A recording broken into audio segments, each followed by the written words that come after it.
Alright. Jurassic Park. By Michael Crichton. Prologue.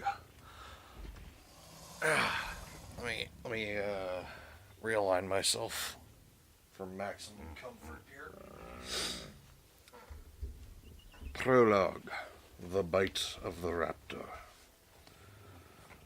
The tropical rain fell in drenching sheets, hammering the corrugated roof of the clinic building, roaring down the metal gutters, splashing on the ground in a torrent.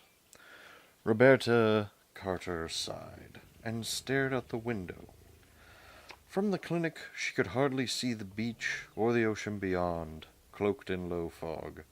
This wasn't what she had expected when she had come to the fishing village of Bahia Anasco on the west coast of Costa Rica to spend 2 months as a visiting physician. Bobby Carter had expected sun and relaxation after 2 grueling years of residency in emergency medicine at Michael Reese in Chicago. She had been to Bahia Anasco now. She had been in Bahia Anasco now for 3 weeks, and it had rained every day. Everything else was fine. She liked the isolation of Bahia Anasco and the friendliness of its people. Costa Rica had one of the 20 best medical systems in the world, and even in this remote coastal village, the clinic was well maintained and amply supplied. Her paramedic, Manuel Aragon, was intelligent and well trained. Bobby was able to practice a level of medicine equal to what she had practiced in Chicago. But the rain, the constant, unending rain! Across the examining room, Manuel cocked his head. "Listen," he said. "Believe me, I hear it," Bobby said. "No, listen." And then she caught it. Another sound blended with the rain. A deeper rumble that built and emerged until it was clear. The rhythmic thumping of a helicopter. She thought, they can't be flying in weather like this. But the sound built steadily, and then the helicopter burst low through the ocean fog and roared overhead, circled, and came back. She saw the helicopter swing back over the water near the fishing boats, then ease sideways to the rickety wooden dock, and back toward the beach. It was looking for a place to land. It was a big-bellied Sikorsky with a blue stripe on the side with the words InGen Construction. That was the name of the construction company building a new resort on one of the offshore islands. The resort was said to be spectacular and very complicated. Many of the local people were employed in the construction, which had been going on for more than 2 years. Bobby could imagine it, one of those huge American resorts with swimming pools and tennis courts, where guests could play and drink their daiquiris without having any contact with the real life of the country. Bobby wondered what was so urgent on that island that the helicopter would fly in this weather. Through the windshield she saw the pilot exhale in relief as the helicopter settled onto the wet sand of the beach. Uniformed men jumped out and flung open the big side door. She heard frantic shouts in Spanish, and Manuel nudged her. They were calling for a doctor. 2 black crewmen carried a limp body toward her, while a white man barked orders. The white man had a yellow slicker. Red hair appeared around the edges of his Mets baseball cap. "Is there a doctor here?" he called to her as she ran up. "I'm Dr. Carter," she said. The rain fell in heavy drops, pounding her head and shoulders. The red-haired man frowned at her. She was wearing cut-off jeans and a tank top. She had a stethoscope over her shoulder, the bell already rusted from the salt air. "Ed Regis, we've got a very sick man here, Doctor." "Then you better take him to San Jose," she said. San Jose was the capital, just 20 minutes away by air. "We would, but we can't get over the mountains in this weather. You have to treat him here."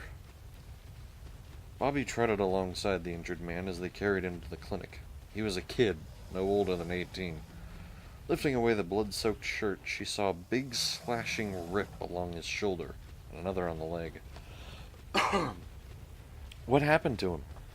"Construction accident," Ed shouted. "He fell. One of the backhoes ran over him." The kid was pale, shivering, and unconscious. Manuel stood by the bright green door of the clinic waving his arm. The men brought the body through. Hold on a second.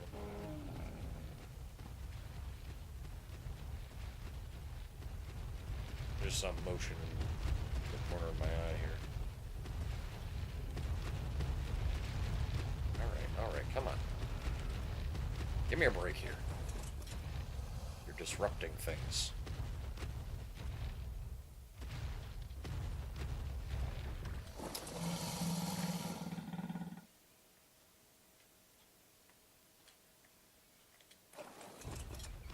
There we go.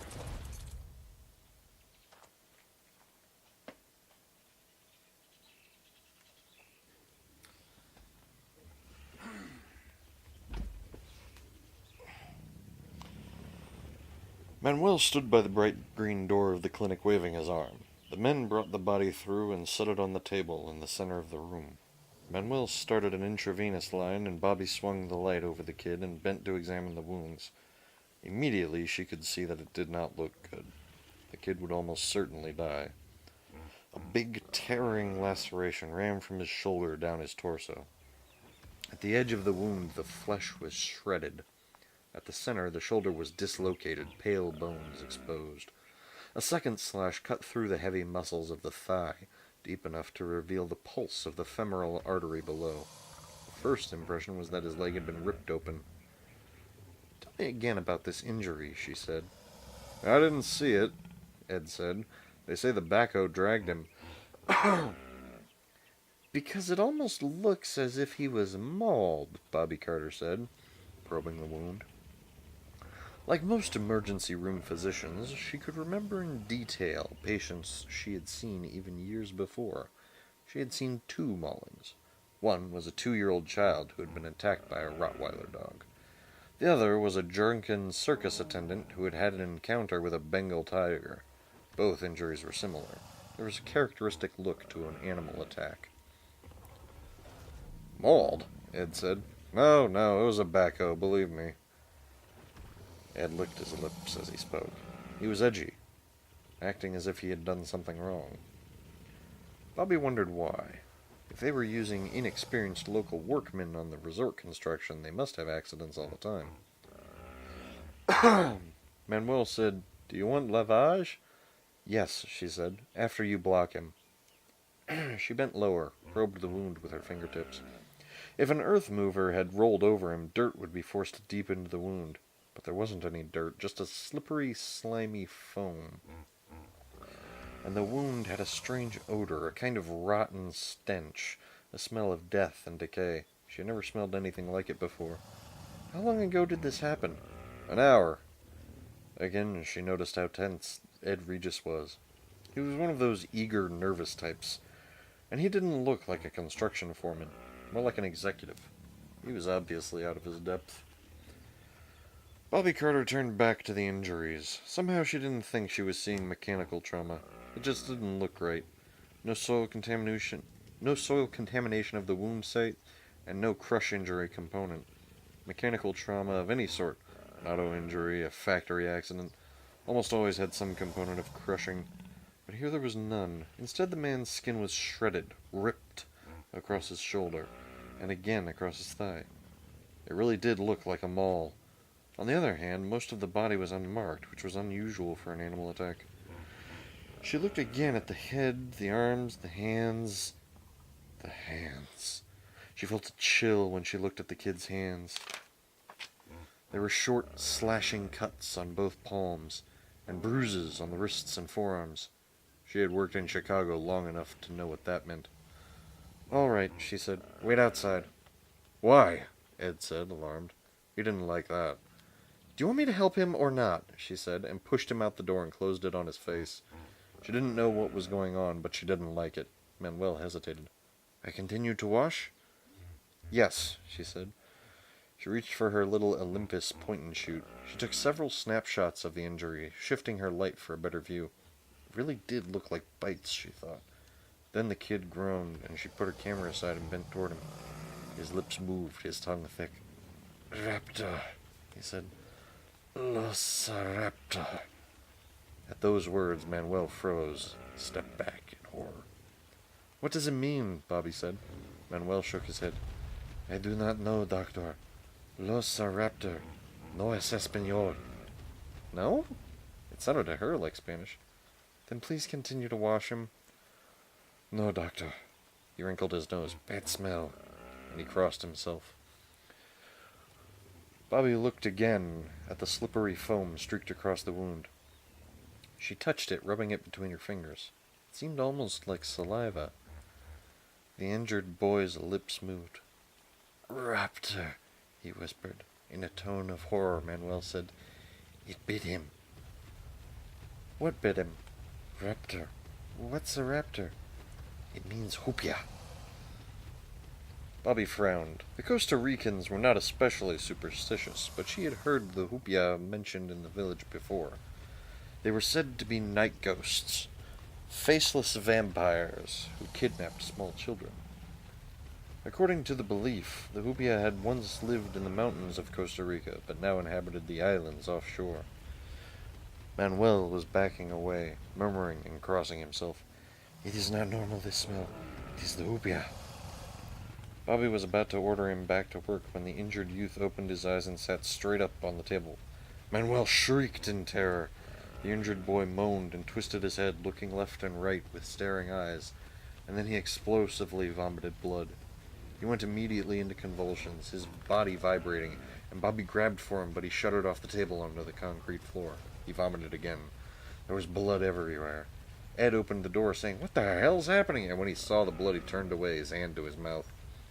Bobby was grabbing for a stick to put in the boy's clenched jaws, but even as she did it, she knew it was hopeless, and with a final spastic jerk, he relaxed and lay still. She bent to perform mouth to mouth, but Manuel grabbed her shoulder fiercely, pulling her back. No, he said. The hoopia will cross over. Manuel, for God's sake, no!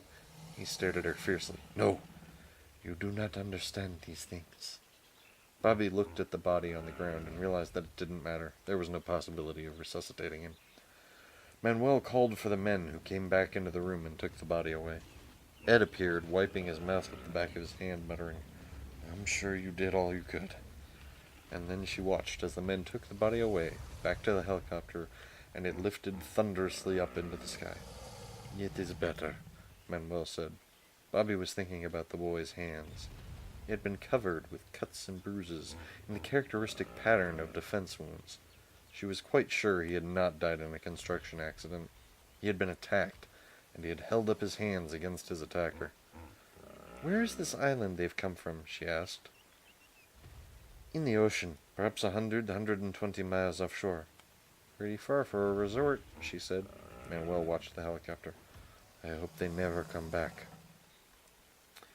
Well, she thought, at least she had pictures. But when she turned back to the table, she saw that her camera was gone. The rain finally stopped later that night. Alone in the bedroom behind the clinic, Bobby thumbed through her tattered paperback Spanish dictionary. The boy had said raptor, and, despite Manuel's protests, she suspected it was a Spanish word. Sure enough, she found it in her dictionary. It meant ravisher or abductor. That gave her pause. The sense of the word was suspiciously close to the meaning of hoopia. Of course she did not believe in the superstition. And no ghost had cut those hands. What had the boy been trying to tell her? In the next room she heard groans. One of the village women was in the first stage of labor, and Elena Morales, the local midwife, was attending her. Bobby went into the clinic room and gestured to Elena to step outside for a moment. Elena, see, doctor? Do you know what is a raptor? Elena was gray-haired and 60, a strong woman with a practical, no-nonsense air. In the night, beneath the stars, she frowned and said, Raptor? Yes, do you know this word? Si. Elena nodded. It means a person who comes in the night and takes away a child. A kidnapper. Yes. A hoopia? Her whole manner changed. Do not say this word, doctor. Why not? Do not speak of hoopia now, Elena said firmly, nodding her head toward the groans of the laboring woman. It is not wise to say this word now. But does a raptor bite and cut his victims? Bite and cut? Elena said, puzzled. No, doctor, nothing like this. A raptor is a man who takes a new baby. She seemed irritated by the conversation, impatient to end it. Elena started back toward the clinic. I will call to you when she is ready, Doctor. I think 1 hour more, perhaps 2. Bobby looked at the stars and listened to the peaceful lapping of the surf at the shore. In the darkness she saw the shadows of the fishing boats anchored offshore. The whole scene was quiet, so normal she felt foolish to be talking of vampires and kidnapped babies. Bobby went back to her room, remembering again that Manuel had insisted it was not a Spanish word. Out of curiosity, she looked in the little English dictionary, and to her surprise she found the word there, too. Raptor, noun, derivative of Latin raptor, plunderer, bird of prey. So, that was the prologue to Jurassic Park.